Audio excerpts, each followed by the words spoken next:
মহিলাদের কাজা রোজার আগে শাওয়ালের 6 রোজা রাখা যাবে কিনা?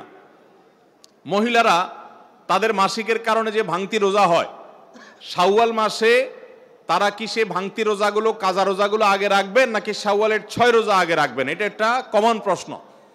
এই প্রশ্নের উত্তরে আমরা বলতে চাই, অনেক উলামায়ে কেরাম বলেছেন যে যেহেতু নবী করিম সাল্লাল্লাহু আলাইহি সাল্লাম শাওয়ালের 6 রোজার ফজিলত পাওয়ার জন্য রমজানের রোজা রাখাটাকে শর্ত দিয়েছেন এবং বলেছেন মান সামা রমাদান সুম্মা আতবাআহু সিত্তাম মিন শাওয়াল, যে ব্যক্তি রমজানের রোজা রাখলো এরপরে শাওয়ালে 6টা রোজা রাখলো, কানা কাসিয়ামিদ দাহার, সে সারা বছর রোজা রাখার সওয়াব পাবে। কিভাবে এই রোজা রাখার সওয়াব হয়? অনেক উলামায়ে কেরাম, অনেক বিশ্লেষকরা বলেছেন আল্লাহ তাআলা প্রতিটা আমলের বিনিময়ে কমপক্ষে 10 গুণ বাড়ান, কোনো কোনো ক্ষেত্রে আরো অনেক গুণ বাড়ান, দানের ক্ষেত্রে আরো কয়েকশো গুণ পর্যন্ত আল্লাহ বাড়ায় দেন।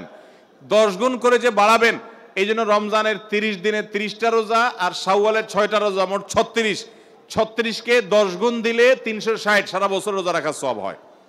তো এই জন্য শাওয়ালের 6 রোজা রাখতে হবে। এখন কথা হলো, নবী সাল্লাল্লাহু আলাইহি সাল্লাম কিন্তু বলেছেন যে রমজান রোজা রাখলো এরপরে শাওয়ালের 6 রোজা রাখলো, তার জন্য সারা বছরের সওয়াব। তাহলে এখানে রমজান রোজা রাখার পরে 6 রোজা রাখার কথা বলা হয়েছে। এই জন্য অনেক উলামায়ে কেরাম বলেছেন মহিলারা তাদের ভাঙতি রোজাগুলো আগে রাখবে, তাহলে রমজান রোজা রাখা হয়ে গেল, এরপরে শাওয়ালের 6 রোজা রাখবে। এটা একটা মত। তবে আরেকটা মত হলো শাওয়ালের 6 রোজা যে ভাঙতি পড়েছে এর মানে এই না যে তিনি রমজান রোজা রাখেন না, তিনি রমজান রোজা রাখছেন। এগুলো তো আল্লাহর নির্দেশে, কারণ তিনি রাখতে পারেন না যেহেতু তিনি অসুস্থ মাসিক। তো এই জন্য তিনি এগুলো পরে রাখলেও শাওয়ালের 6 রোজার সওয়াব তিনি পাবেন। কারণ শাওয়ালের 6 রোজা তো শাওয়াল মাসে না রাখলে আর হবে না, পরে রাখলে আর হবে না, কিন্তু এই কাজাগুলো তো পরে রাখলেও আদায় হবে।